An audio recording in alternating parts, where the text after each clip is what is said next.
But this one, I got this years ago.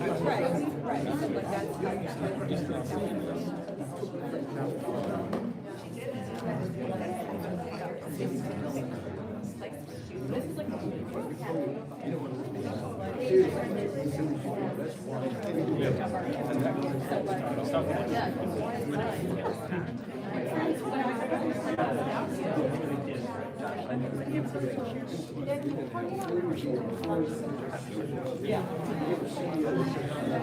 No, I didn't say no. I didn't yell at you.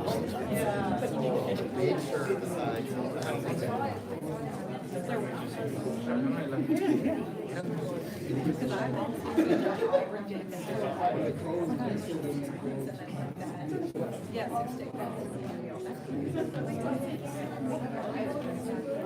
But I tell you, I don't think that's right. That's what it was.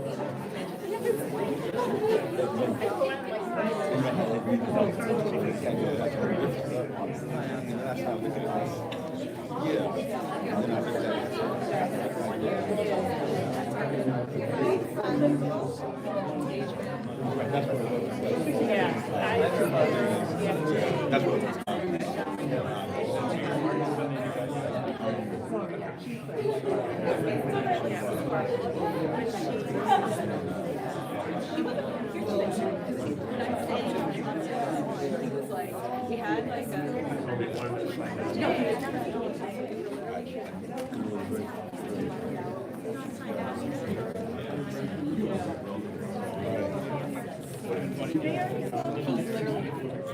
No, he had it like he has a picture of the show was doing everything.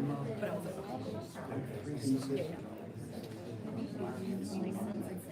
Oh, yeah.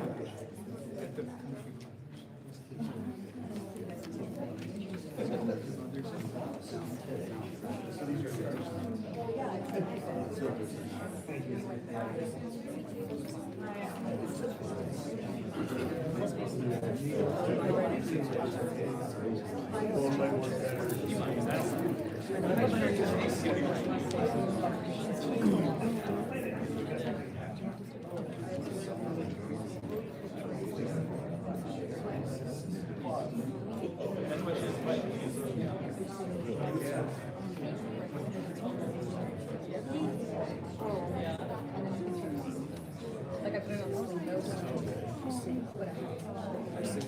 the nose.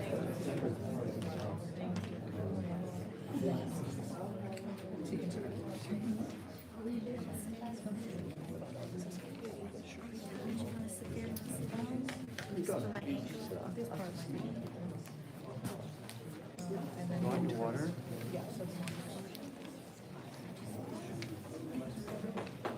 Go ahead, sir.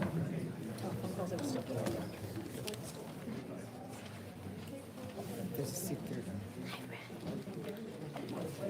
I can have done one if you want to. Yeah, thank you so much. Can I put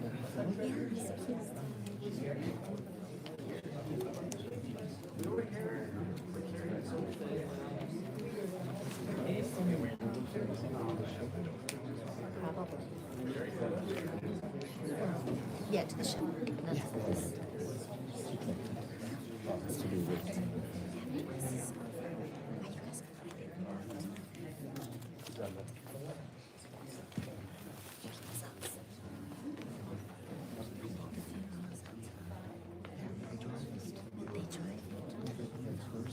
Because I think it's just typically? they dress before. They do that for idols. I remember walking. But I was at Harlan's parents were both very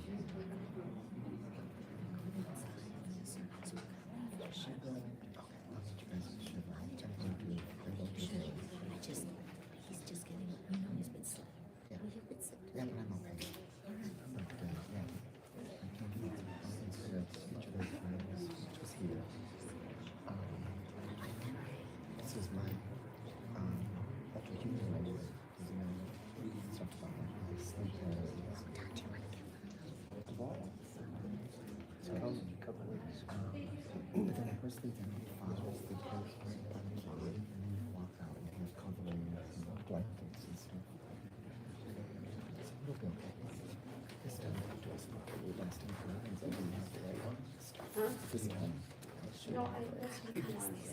So, we're just do her plug in, and like a minute time. John, did you find the socks?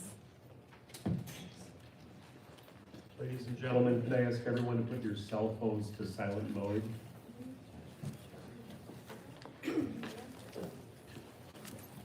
And I checked, or we'll find you if your phone goes off there.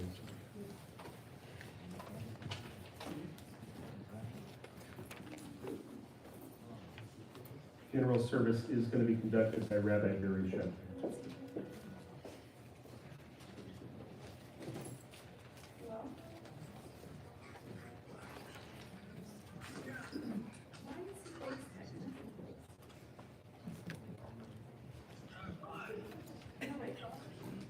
No, I just didn't know. Hi, this is Olivia. I'm one of the nurses. I knew that you guys were doing the funeral. They wanted.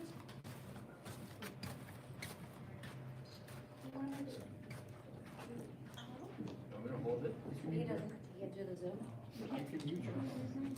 You can just mute your phone. Silence it. FaceTime.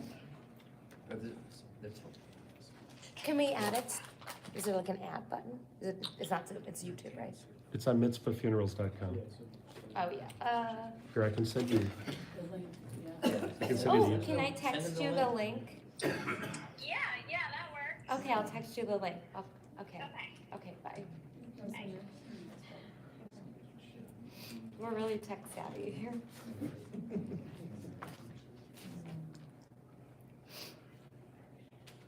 What's your cell phone number?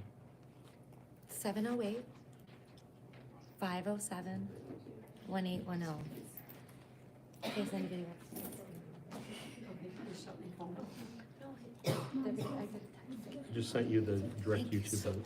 What is the website? Don't Mitzvahfunerals.com. worry about it. It's too late.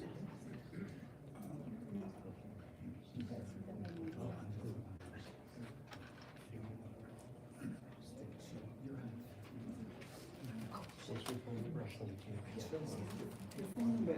Do you have an idea? It's gonna be 408. 567. Thank you.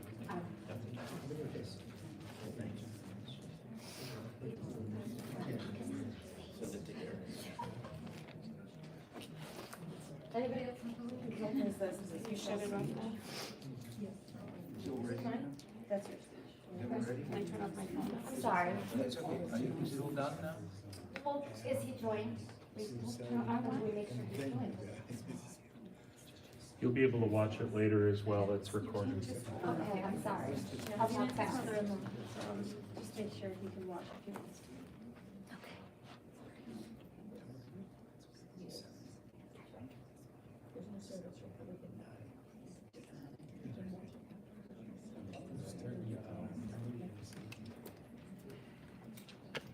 Mismole David, Adonai, mi yadu b'yolecha,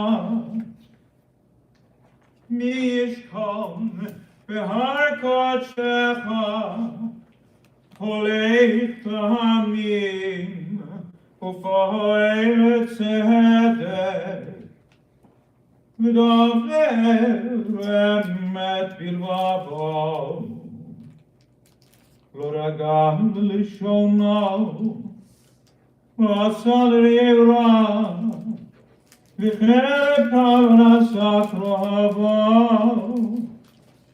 nevze bim avnimas, viet yirei Adonai yechabed, nishpat rabbe lo yamir, kaspo lo natan b'neshech, B'sholchad al kilolata, Aseire lo yimod li'olam. God, who who may abide in your house, who may dwell in your holy mountain, those who are upright, who do justly, who speak the truth within their hearts, who do not slander others or wrong them or bring shame upon them, who give their word and come what may do not retract, who do not exploit others. Those who live in this way shall never be shaken. Dear friends, we're here for a sad and difficult occasion to say goodbye, which is one of the most difficult things we can ever do, but also to pay tribute and to honor the memory and to celebrate the life of Mildred Millie Omens, the daughter of Sol and Ossie, who's gone to her eternal rest at the age of 91, and leaves behind a family and friends who really loved her very, very dearly and whom she loved. First, I should mention her life partner, Ira. We said goodbye to him, I said goodbye to him with you a few years ago. They were married for 58 years. And then we have the children, Debbie and her Rick, and Mark and his Ilana, and grandchildren, Stacy and her Josh, Michelle and her Patrick,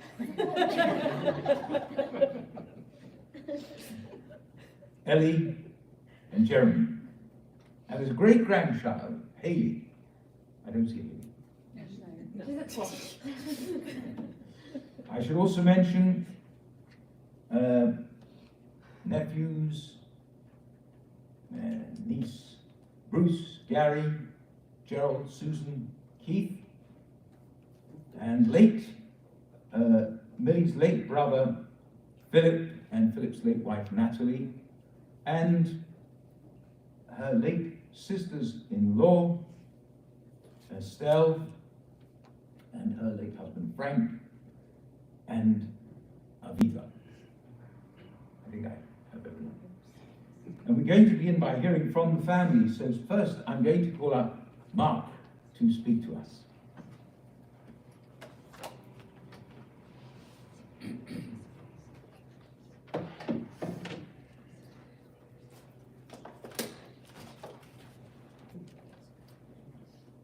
First, I'd like to thank all of you for being here with us today. You know, when I think about my mom,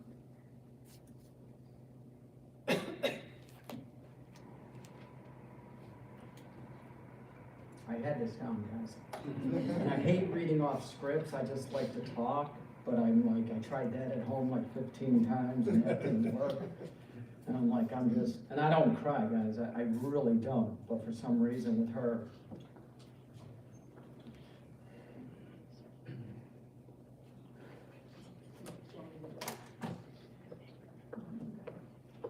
you know, when I think of my mom, I think the best word that describes her to me is grateful.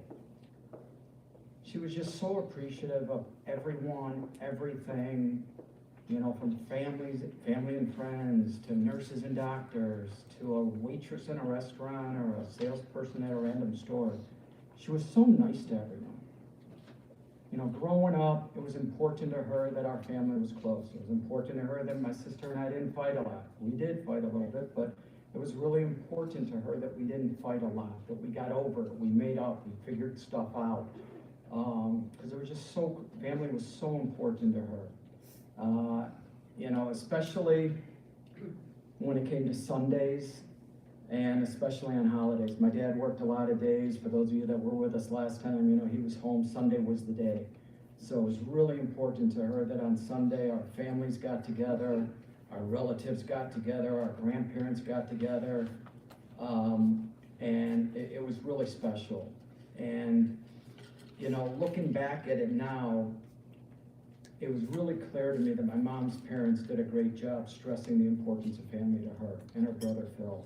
You know, when I fast forward 60 years, and many of those same cousins are here with us today, and I just, you know, I was sitting with my cousin, you know, this morning and looking at pictures from when my mom was a little kid all the way on up, and I don't know where she finds these pictures, but she somehow has them all. And it's just crazy looking at the life of a person. You know, when I shift over to just me and my mom, and I think about our relationship, you know, what comes to mind is just her unconditional love and willingness to do whatever necessary for me. And for that, I'm really grateful. You know, for those of you that don't know me well, some may say I'm a little challenging to cook for, a little challenging to go out and eat with. Don't make faces back there. You know, but for my mom, she was willing literally to cook anything for me. She's the one that did this, guys. She was willing to cook anything for me at any time. It didn't matter if she had a house full of people for a holiday. She'd go back in that kitchen and make something for me. And I was a little bit of a picky eater, but no matter what it was, she would make it for me. And, you know, that treatment was not just limited to me. You know, growing up, all my friends wanted to hang out at my house. And it wasn't because we had the best house on the street. It wasn't because, you know, of anything other than the way she made them feel when they were in the house. And, you know, if we wanted pizza, we could order pizza anytime, any place, anywhere. You know, if we wanted hamburgers, fries, whatever it was, you know, she just made sure we had it. And it wasn't that she didn't care about our health. It wasn't that she was trying to kill us. It wasn't that, you know, she was trying to do what every kid's parents has been stressing to them that we shouldn't be doing. She just liked smiles. She just liked people happy. And that's just what she was about. And, you know, gotta figure out where I'm at here. You know, it basically, because my dad was never home, us kids were pretty smart, and we knew that when he wasn't there, there were no rules, and we could get away with anything, and we could manipulate her to do anything we wanted. And, you know, even fast forward to having kids, and, you know, a beautiful son and daughter. And, you know, every time they got sick as a kid, she would go and make a matzo ball soup, which is a soup that Jewish people make their families when they're sick, and they say it's Jewish penicillin or whatever they want to call it. But she would make, if it was 10 o'clock at night and I called her and said a kid had a sore throat, she'd have my dad at the store buying a chicken, making it, and bringing it over at 12 o'clock at night. And he never said a word, he just did it. Because it's, you know, he knew she would never stop saying, go do it. So, you know, he just did it instead of fighting her.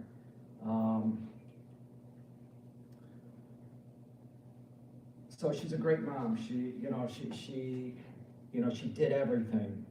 But when I became a young adult, something else kind of cool I learned about her was that she's awesome. I didn't realize how cool and fun she was because I was so fixated on her caring for us.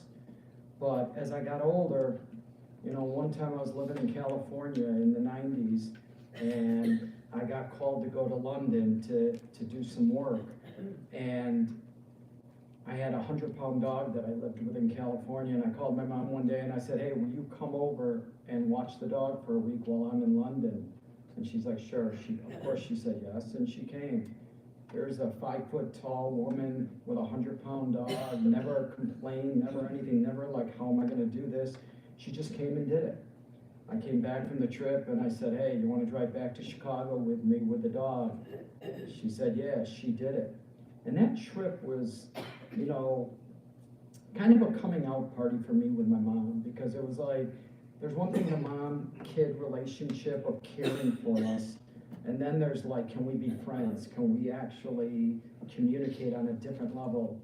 And we had such a good time. You know, it's 4 days in a car, me, a dog, and my mother. She never complained. She never, my wife and I, we travel a lot now in a car, and we can't make it out of Glenview without getting mad at each other. I mean, 4 days, and she's just sitting in the front seat doing crossword puzzles. She was really good at those things. I couldn't answer a single question, but she was really good at them. Huge smile on her face, and just telling stories about her life.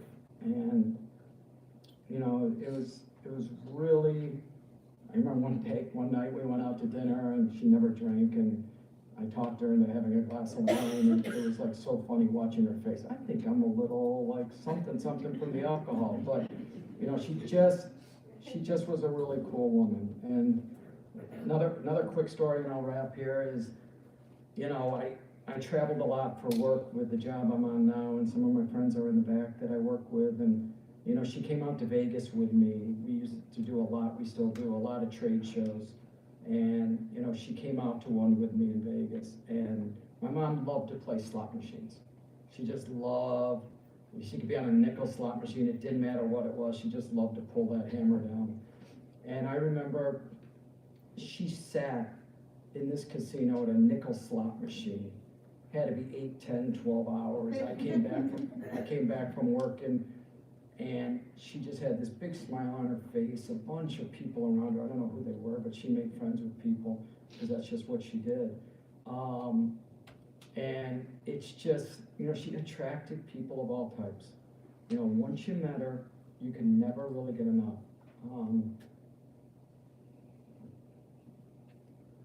There's just something about her.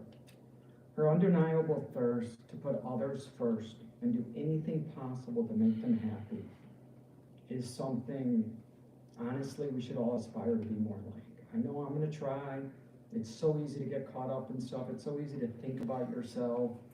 You know, even when she was going through some of her toughest days, you know, over the last few weeks, how's Alana? How's Alana feeling? It's like you're dying. How's Alana feeling? It's just how she was. It's just how she was wired. You know, in closing, I have no doubt in my mind that my mom's star is shining bright up there in the freezing cold sky right now. I don't like the cold, by the way, but it's really cold. And number one, I know she put in a good word for her beloved Chicago Bears because they actually beat the Packers this weekend. Sorry, Pat. I know you're maybe a Packer fan up there in the neighborhood, but you know, the chances of the Bears beating the Packers this year, I mean, she dies and 2 days later they beat the Packers. I mean, I'm just saying, I'm not saying I could read things in the sky or whatever, but I think she got in somebody's ear and somehow they won that game.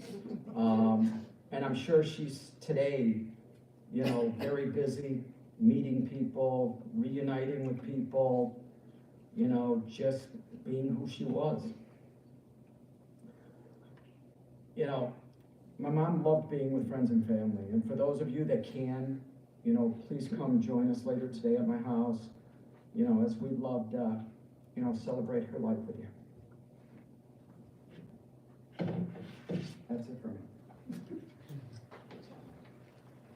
Now, Ilana.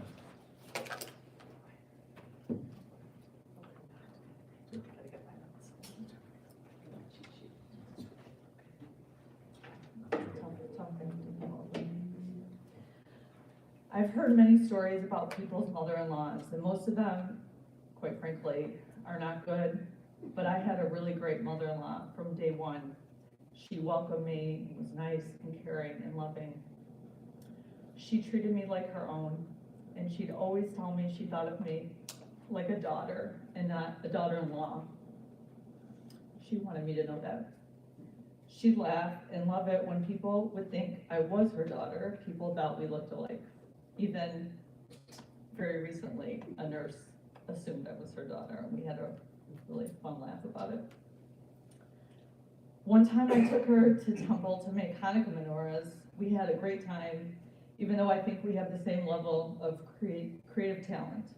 People there thought I was her daughter, and she just kept laughing about it. Life was not always easy for her, but she never lost her positive attitude or appreciation for everything and everybody around her. She never complained. I never heard her complain. She never complained about what she didn't have, which I thought was amazing. She only focused on what she had. Mostly she talked about her family. She loved her family, and she told us all of the time. She always told me I was a good mom, even when I didn't think I was a good mom.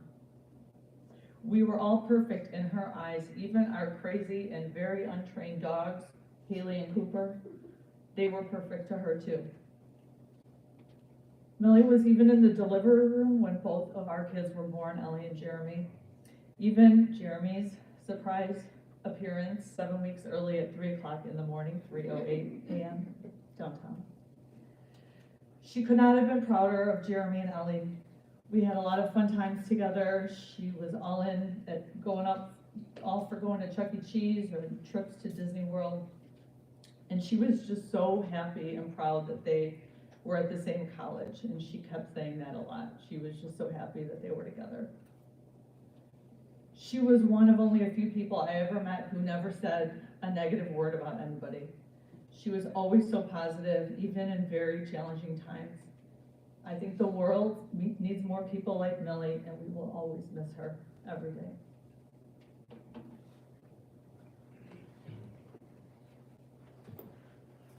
Thank you, Mark, for those lovely words, and Ilana also. And now we're going to move to the next generation, and we're going to hear from Michelle.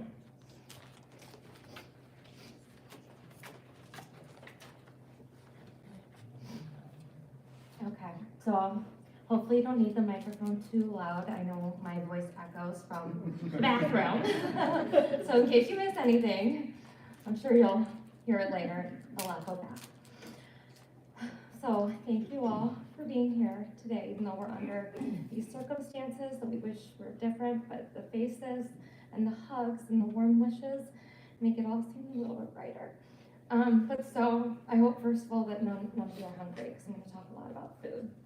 And before I talk about food, I'm going to go on a big tangent. Something I want to mention is that I'm not a very good writer. So in fact, anybody who's had the duty of writing a paper, an email, a text, or even a speech for me knows that I write how I speak. And most people criticize this, and I would even complain to my grandma about my schoolwork, and she would instantly dismiss the notion that I could be bad at anything. She was the epitome of our whole family's #1 supporter, and she always knew what to say and the right words for every situation. It wasn't just, no, Michelle, you're the best writer or the greatest at everything. She made it personal. She'd say something like, you, Michelle?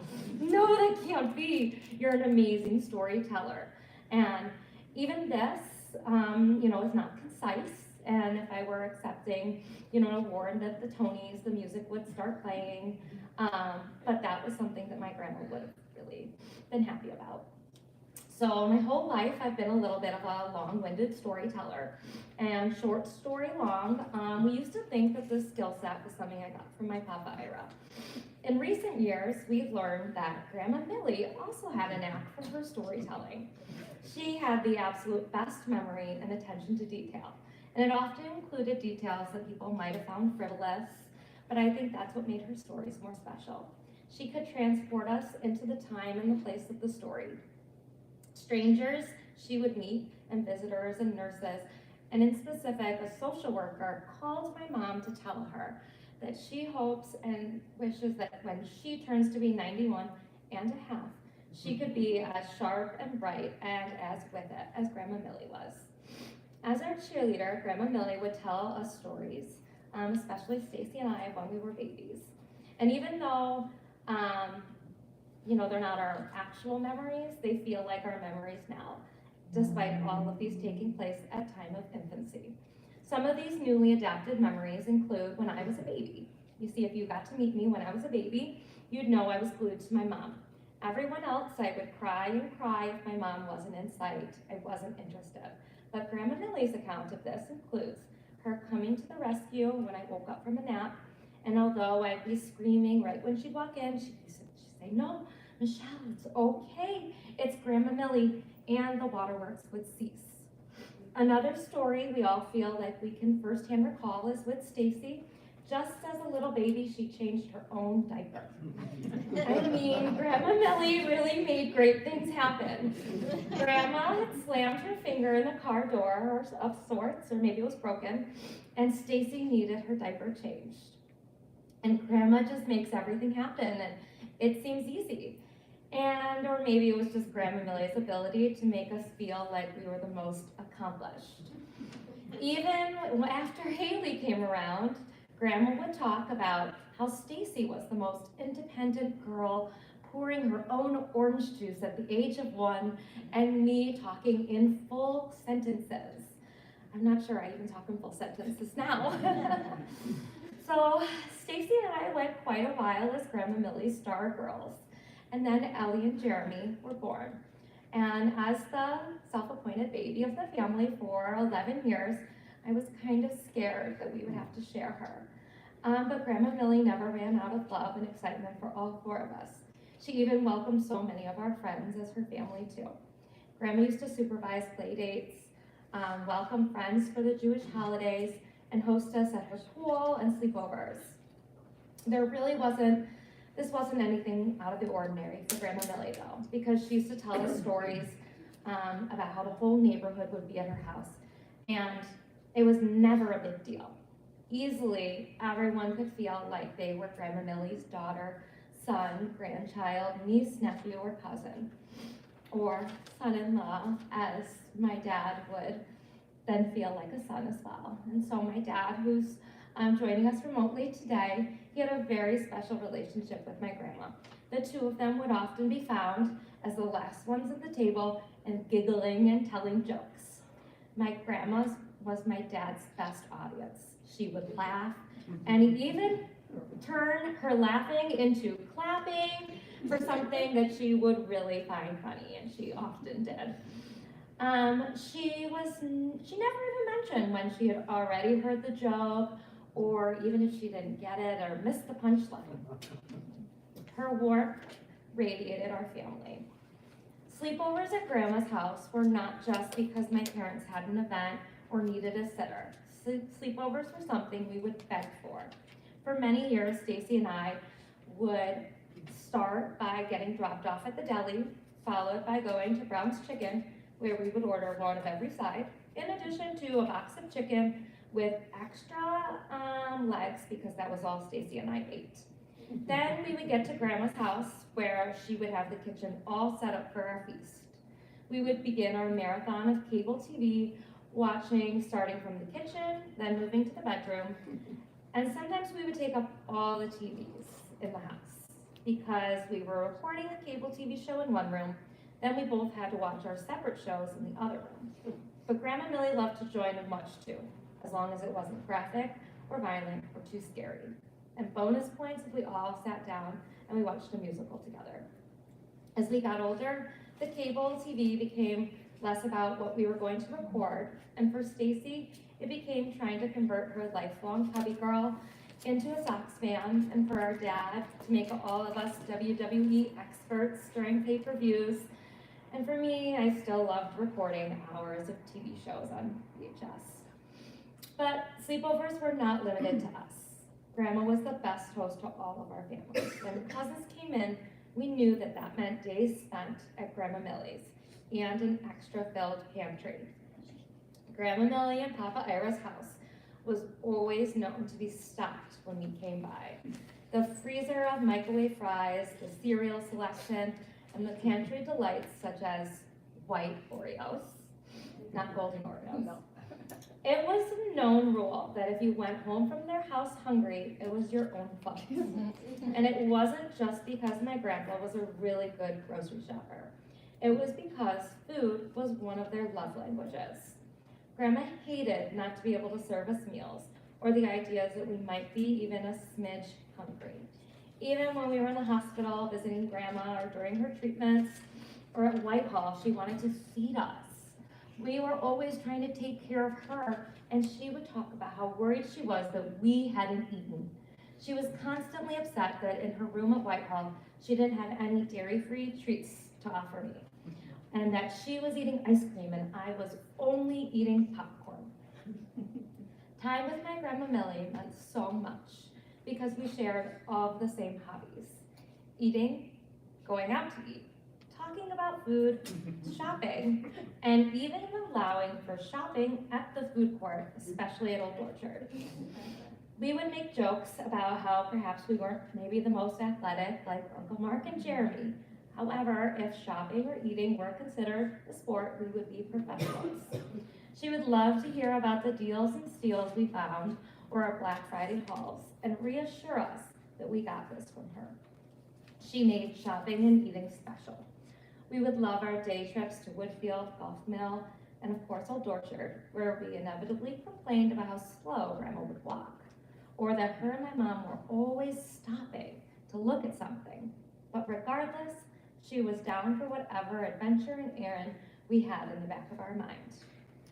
Grandma had never put pressure on us. She never made us feel like we were anything less than awesome. She didn't put pressure on us to date, meet someone, or be married so she could have more grandbabies. And sometimes, when it comes to bringing somebody special, a special friend home into your life to introduce them to your family, you could be nervous. Well, I think I was most excited for Pat to get to meet Grandma Millie. I knew that they would instantly hit it off. He finally had another person to talk football with, and she could tell him all about her prized Sir Teddy. She would tell me all the time about how great Pat was, almost too much. And I'd remind her, Grandma, I'm great too. The positive attitude that Grandma Millie had, even in the toughest obstacles, was one of her greatest attributes. She wasn't just the kindest or the greatest, but she chose to have her attitude. She chose to see the good in both people and situations. Her fierce independence from an early age of choosing herself and choosing her happiness and her marriage showed courage. Her love for family is not only evident today, but every day in her actions. She modeled to my mother what it means to care for loved ones, and without a doubt molded my sister and I into the relationship that we have with our mom today. Okay, just one more. I have this vivid but fuzzy memory that I had to verify with Susie. But I was a child and I was attending, but I can recall my first dedication. I don't remember much about it, but here's what I can remember. I remember this being the first time I ever saw my mom cry. And I remember holding her hand and wondering why she was crying. And because, you see, my grandma was standing at the front of the crowd reading a story. And it was Susie's story of her mom. And let me tell you, people were laughing and smiling and listening to what you had wrote. She was speaking so beautifully and really touched those who were listening. And she was so strong. I know how hard it is to be up here reading or speaking today. But that memory is something that made me want to have strength today. So Grandma Millie had a special way of not only saying all of the right things and bringing comfort to all, but she also had a way to make you feel special, even on a day that wasn't about you. You see, growing up, Stacy's birthday was also special for me. And while Stacy was surrounded by her friends and her gifts, Grandma Millie would pay special attention to me and make sure I also felt special on that day. It was a rude awakening when I realized everybody didn't get gifts for their siblings' birthdays, and that wasn't the norm.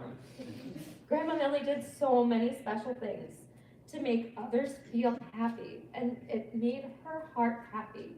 People might question why at a meal we're making 4 different main dishes, or we're all having different side dishes. And I can say it's not because any of us like to cook, but we learned that food makes people happy, and Grandma just wanted to do anything to make us happy.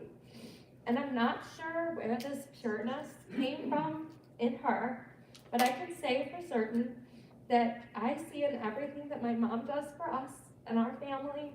Stacy and I can only hope to fill that really big void in our lives. And we love you from the very bottom of our hearts.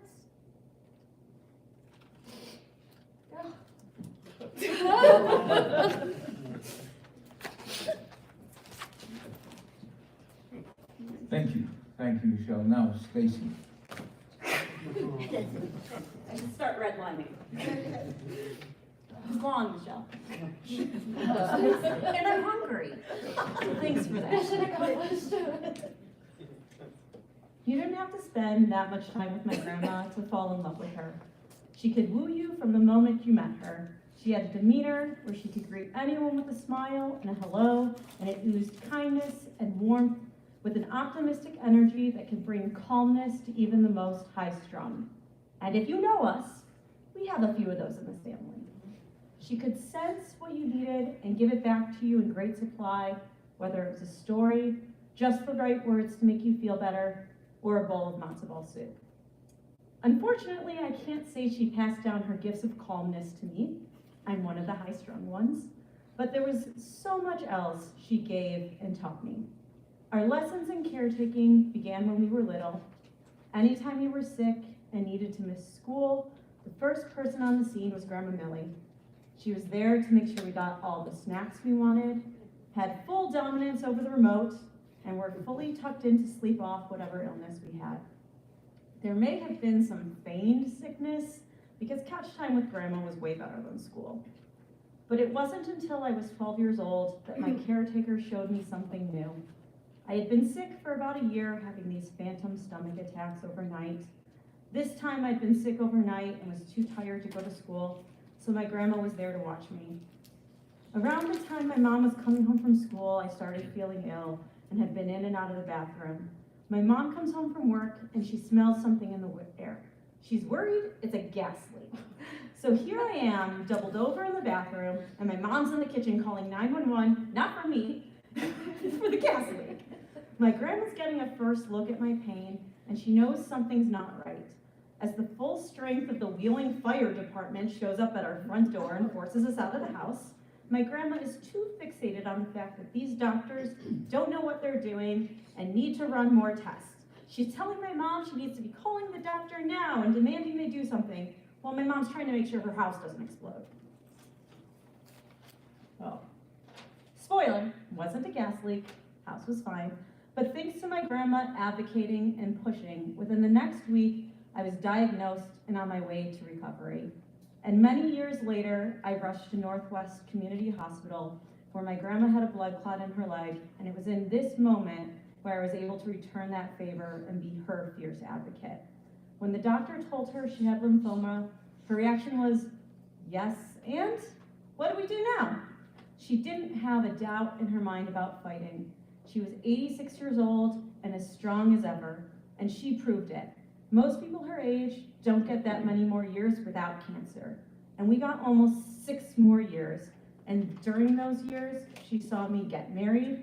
We had 5 more Rosh Hashanahs, and she got to pass along the hosting torch. A few less mall crawls than in our earlier years, but still many days with our favorite shopping pastime. She went to 25 more musicals at the Marriott and got to meet her great-granddaughter and create another legacy of theater lovers. Loving the theater didn't start with me, or my mom, or even my Grandma Millie. It was my great-grandma Ossie who's the figurehead to that legacy. One of my first exposures to musicals was when Grandma Ossie put on the classic Hello, Dolly. And this little Jewish girl may not have fully understood the ties of putting on your Sunday clothes, but I sure did run around the house singing it. I loved it so much, Grandma Millie bought the VHS, and I don't even know that Grandma Millie liked Hello, Dolly, but it's Streisand, so you know. And we watched it every time Grandma Ossie was beginning one of her stays with her, because not only did Grandma take care of us kids, she took care of her mother. From musicals in her living room to the live staging, Grandma took me on my musical journey. With my first temple and babysitting job, I knew what I wanted to buy, a Marriott subscription. I can't even be described as a third wheel. I was like the 7. It was Jane and Gordy and my grandma and grandpa, and then my mom and dad got in on the fun, and even at 12, I had FOMO, so here I was, probably the youngest person in the theater with a subscription to their name. We never elevated our game all the way to Broadway, but my Grandma Millie and Grandma Harriet took me to see Les Mis downtown for the first time, and it was magical. It was one of my many grandma's days, and I chose to go with them over my high school French club, because who could pass up a day with the grandmas? And many, many years later, we have Haley. How it starts with Mary Poppins and this kid at 1 would dance around the living room to Step in Time with a broom in their hand. How it ends, Haley singing Hard Knock Life as she attempted to push Grandma down the hall in a wheelchair at Whitehall. Another generation added to the chain. My grandma was so excited to add great to her name, even though she was great long before that. Haley was her girl. I was her doll, but so was everyone else. She'd always greet you with a hi doll or hi dolly, but Haley, that was always, how's my girl? Grandma said that once to Haley, how's my baby? And she said, I'm no baby, I'm a big girl. I wonder where she got that from. I'm pretty sure my grandma also told the same story about me. I also remember our first mall crawl with Haley after she walked. We are at Nordstrom's, and she goes over to a rack and grabs a dress and pulls it out, and I sent a picture of it to my grandma, and she said, she's one of us. But of all the ways my grandma could show she cared, food was the clearest way to the heart. I remember when I took over hosting my first Jewish holiday, I had gone to her house and taken her turkey pan, her roasting pans, her soup pots. The only thing she wouldn't let me take was that Ort cookbook. But I did take a picture of the turkey recipe. And when I started preparing the meal, I must have called her every 5 minutes. First, I didn't take a good picture of the recipe and was freaking out about the turkey ingredients. She read it all off to me on the phone. I was like, do I make the gravy? Did I cut these right? She wasn't even there with me, but she was like, of course you did it perfect. I never make the gravy, just buy the jar. I'm sure she used to make the gravy. When it came time to make the soup, I used the special type of chicken she told me to, and it yielded nothing. I called her and I said, there's not enough soup, it doesn't even taste like soup. At this point, I was let in on the secret to Grandma's soup. I can't tell you because it's the only secret she ever kept, and probably would be the only time she ever yelled at someone if I did. But when my mom and uncle were little kids, she learned that you must make soup with a capon chicken, not the secret. They're the most flavorful, and that it takes a little extra to get that magic touch. And no, it's not just adding canned chicken broth or watering down the soup. And then it was time for me to make the briskets. And I had to make two, because what if there wasn't enough food after also making a 15-pound turkey, mashed potatoes, kugel, meatballs, and matzo ball soup? She emphasized the need of beef consomme, which I always enjoyed saying because it felt so much fancier. I could never figure out if I had enough and always told her to bring extra cans just in case. And after the first holiday, she told me it was the best meal she'd ever had. I make the best matzo balls, best turkey, best brisket, and each holiday she'd say, no, this time is the best. Trust me, it was not always the best. Ask my sister about my meatballs. Apparently I just can't get them to the grandma standard, but grandma would never tell me that. My grandma was always so proud of us.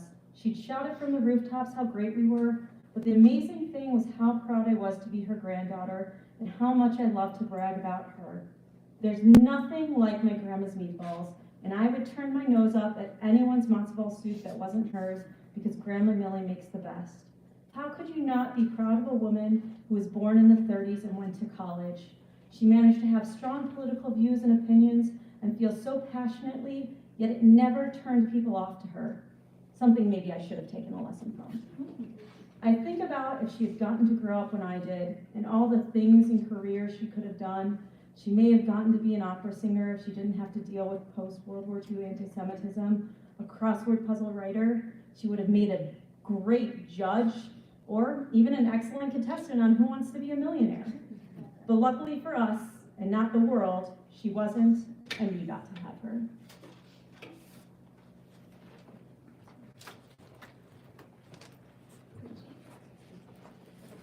Thank you, Stacy and Michelle and Ilana and Mark for all those wonderful words.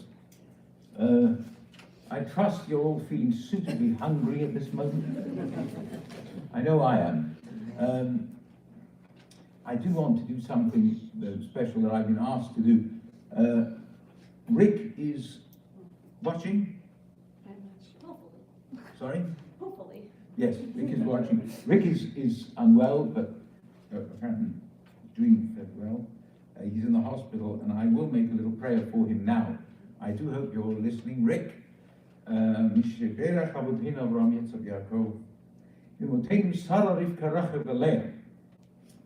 God who blessed our ancestors, Abraham, Isaac, and Jacob, Sarah, Rebecca, Rachel, and Leah, hu yivarech v'yirapeh et hacholeh Yirach Miel ben Heshul. May he, God, may you send your blessing for a refuah shlema, a cure to Rick Issen. And I go on, HaKadosh Baruch Hu Yimali Rachem Alav. V'yishlach lo b'meheira refuah shlema, and send him speedily a complete healing, a complete cure. Refuat hanefesh u'refuat haguf. Hashta v'agala u'bizman kariv v'nomar amen. And let us say amen. Rick, we wish you a refuah shlema, and may this prayer be answered speedily. I have a number of things to tell you, but I have to tell you, when I went to meet the family just a couple of days ago, it was not the typical meeting of a family. I usually meet 2 or 3 people, and they sit quietly, we talk a little, they talk, I talk, and then I go home and go through my notes. I came in there, and I thought I'd come to a public meeting, actually, because it seemed to me there were thousands of people. I was just imagining that. There were merely, 15, 20, I'm not sure. And it was wonderful. I was sitting, I was actually surrounded by them. And it was I'm not being facetious, it was a wonderfully lively group. And they told me much more than they realized they had told me, which is always very nice. The atmosphere there, I'd like to say this, I think that meeting breathed the atmosphere of the person that we are honoring today. You told me something which I nearly fell off my chair. You told me that this lady, who was the oldest person in the family, and this is a Jewish lady, who's the oldest Jewish lady in the family, that she was the calm one,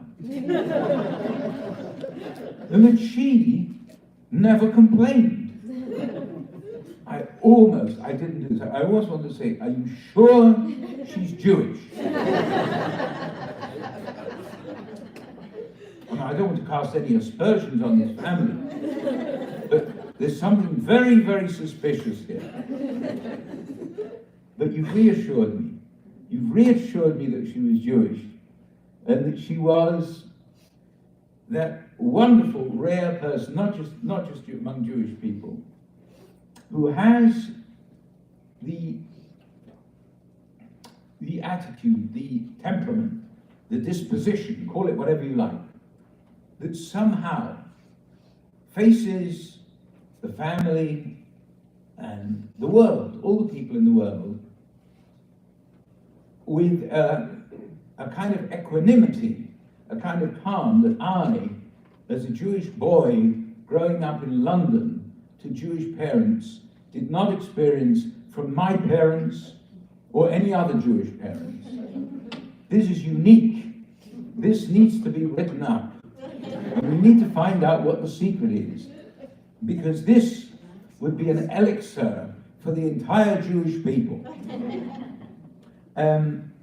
You told me, for example, about, I forget what you told me, about driving to the hospital.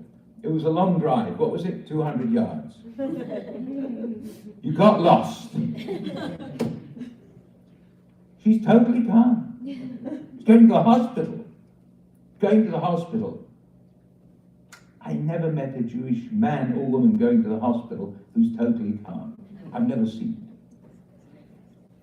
To imagine a Jewish man or woman going to the hospital and getting lost and being totally calm and even mildly amused. I'm in awe of this. We have to find out. We have to find out what it was. I mean, it's too late to get sort of detailed DNA, but you have to start thinking back, looking into background and all these things, because you were the beneficiaries of this, and as from what you've told me, not all of this has been completely passed on to the next generation. Not all of it. Some, maybe. You've spoken about her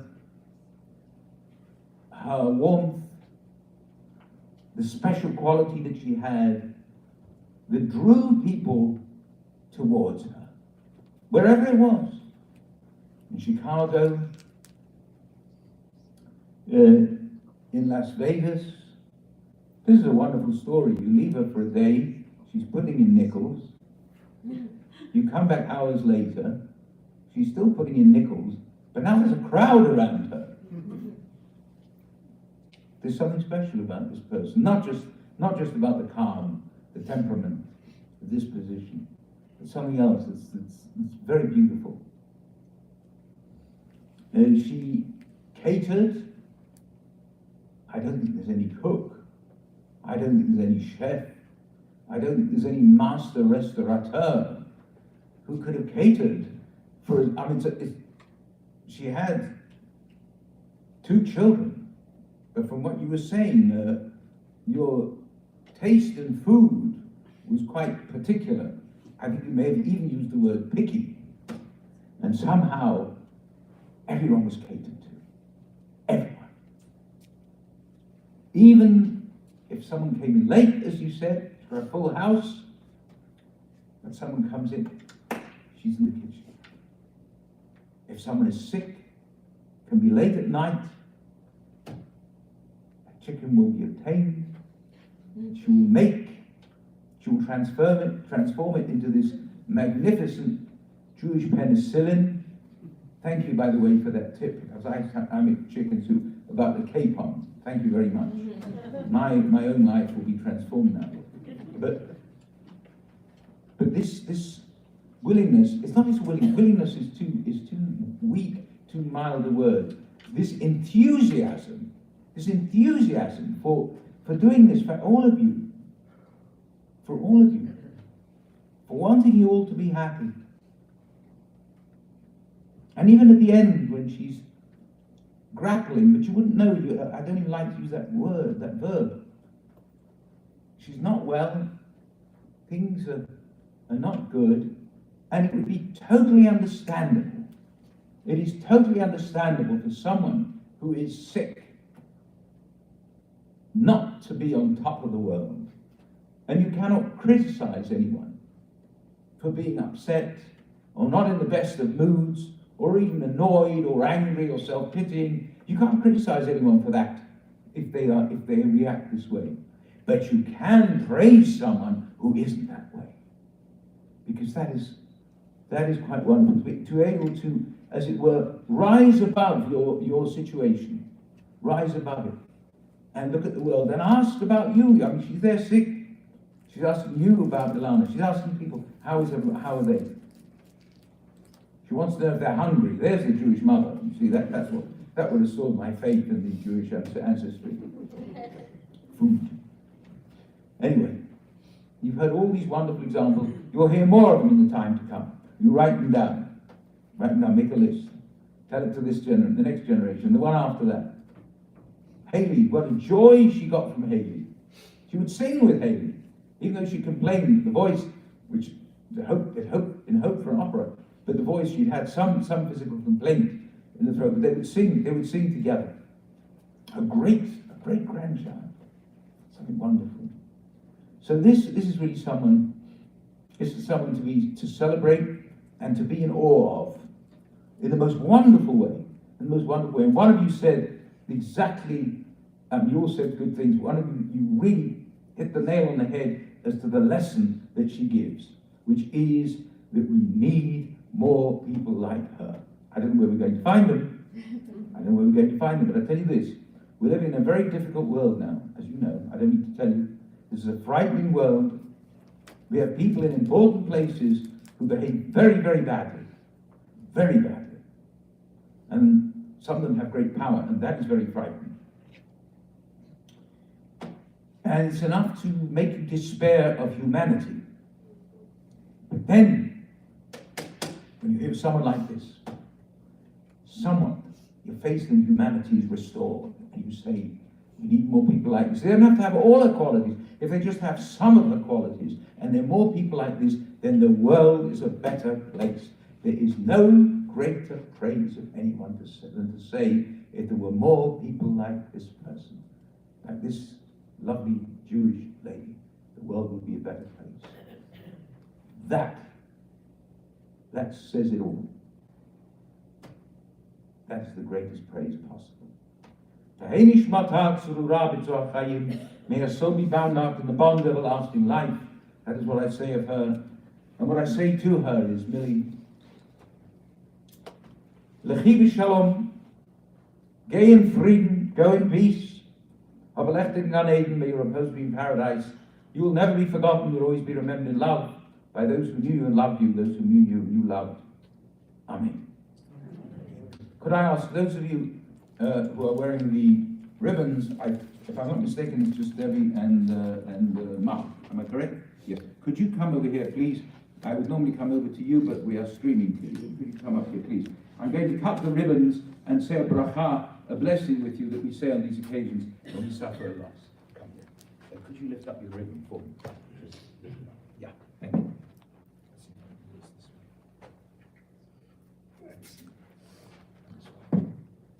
Stay there for a second. I'm going to say the blessing with you. This blessing begins the same way every blessing does, Baruch Atah, etc. And I'll tell you the two extra words at the end. So with me, Baruch Atah Adon Elo Melech Haolam. Yes, Dayan Ha'emet, which means blessed be the true judge. That's what we say when we suffer a loss. You go back to your seats. Could you remain standing, please? Could I ask the rest of you? Could I ask the rest of you to stand, please? If it's difficult for you to stand, then just stay seated, please. But if you can, please rise. Hail my Rachamim, Shochem Ramim, Hametzei, Minocha Nechona, Tachat Kanefi HaShechina, Malot Kedashim Atorim, Ki Zohar HaKyam Asirim, Et Nishmat Mildred Bat Salvi Asi Shalach Al Yolama Bavur Shanat Nadir Mitzdaka Beyad Haskarat Nishmata Beyan Eden Tehei Menuchata Lacheine Balarachamim Yastireha B'seitek Nafal Yolamim Yitzror Yitzrachem Et Nishmata Adonai Yonachalata V'tanua B'shalom Al Mishkava V'nomar Amen. Magnet God, eternal Spirit of the universe, grant perfect rest in your sheltering presence among the holy and pure, who shine as the brightness of the firmament, unto the soul of Mildred Millie Omens, the daughter of Sol and Ossie, who has ended eternity and in whose memory we offer charity. May her repose be in paradise. O God of mercy, let her find refuge in your eternal presence. And let her soul be bound up in the bond of everlasting life. God is her inheritance. May she rest in peace. And let us say, Amen. You may be seated.